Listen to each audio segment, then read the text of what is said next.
Je vais vous parler de la Nouvelle Alliance du point de vue de l'astrologie. Car selon moi, on ne comprend pas l'esprit de la Nouvelle Alliance si l'on n'est pas passé par l'astrologie. Je m'explique.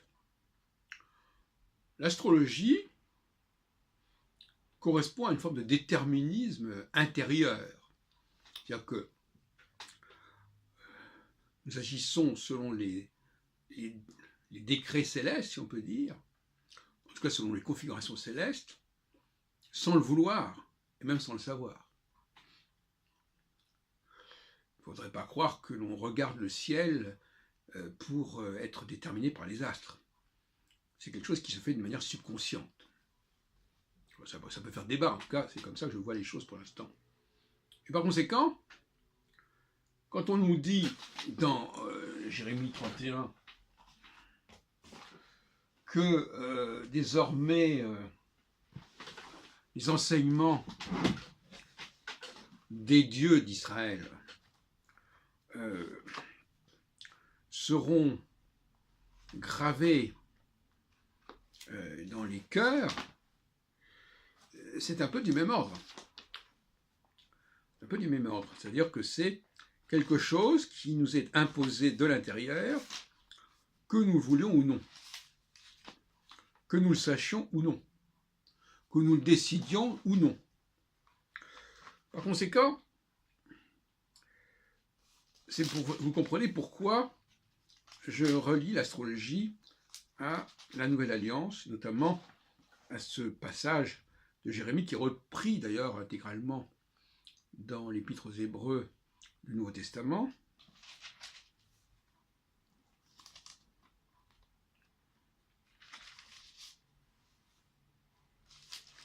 Et qui indique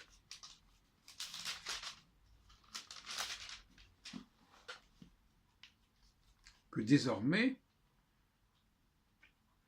les choses ne seront plus comme avant.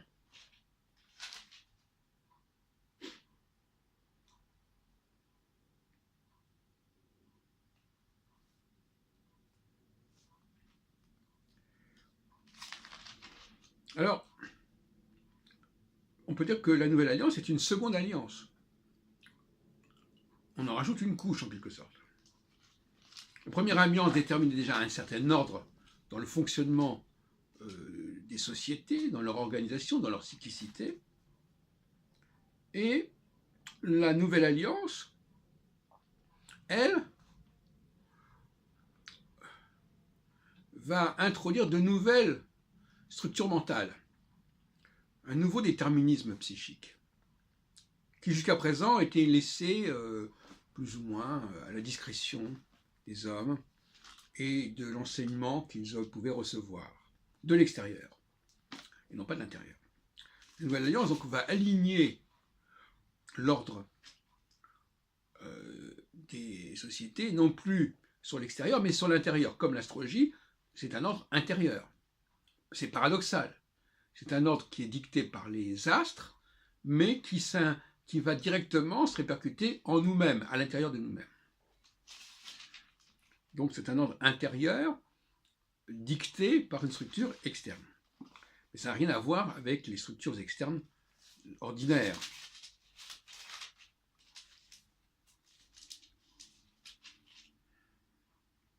Donc je relis le chapitre de Jérémie 31, au verset 31 d'ailleurs.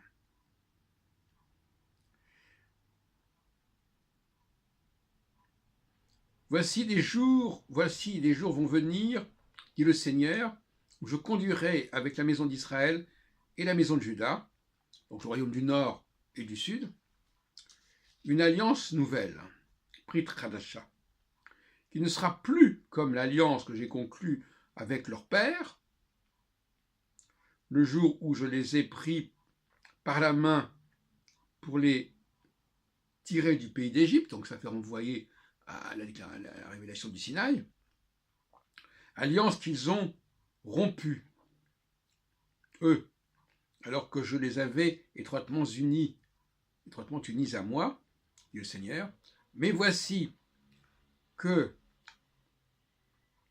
alliance je conclurai avec la maison d'Israël, au terme de cette époque, dit l'Éternel, je ferai pénétrer ma loi en eux.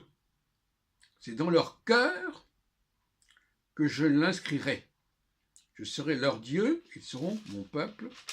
Ils n'auront plus besoin, les uns ni les autres, de s'instruire mutuellement, en disant « Reconnaissez l'Éternel ». Car tous ils me connaîtront, du plus petit au plus grand, dit l'Éternel, quand j'aurai pardonné leurs fautes et effacé le souvenir de leurs péchés.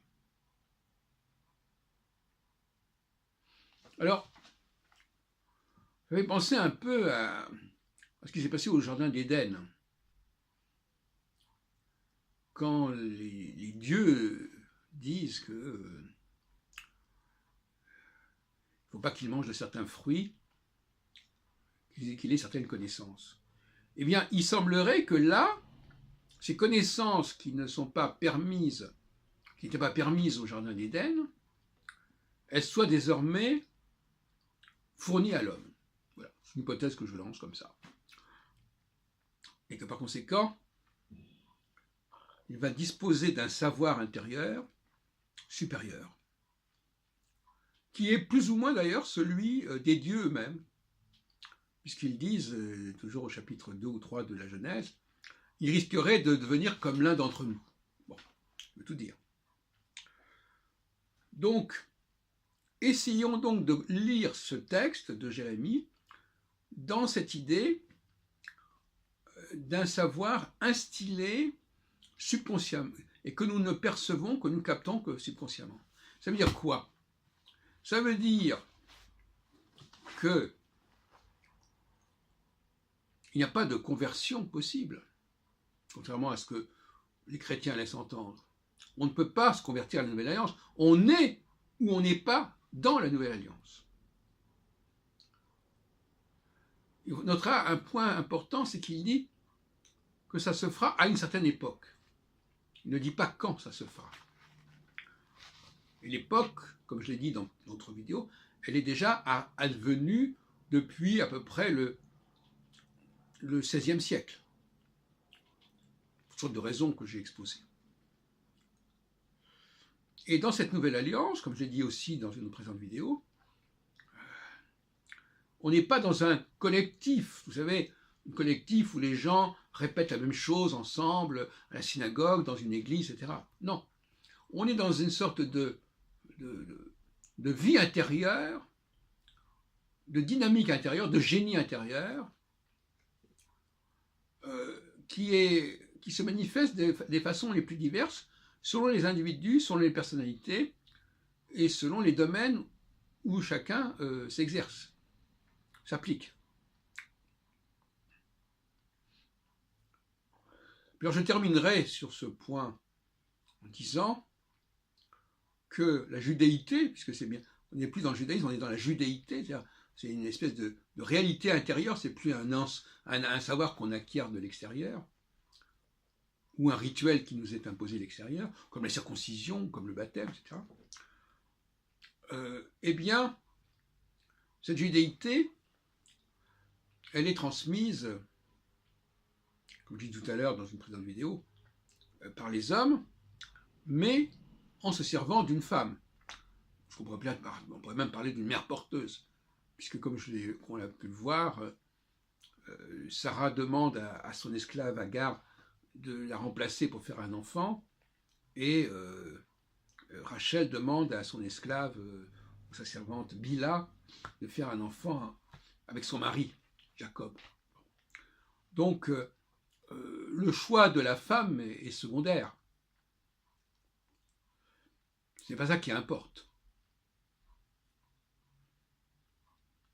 Voilà ce que je voulais dire sur la Nouvelle Alliance. Bien entendu, l'astrologie, a priori, vaut pour toute l'humanité.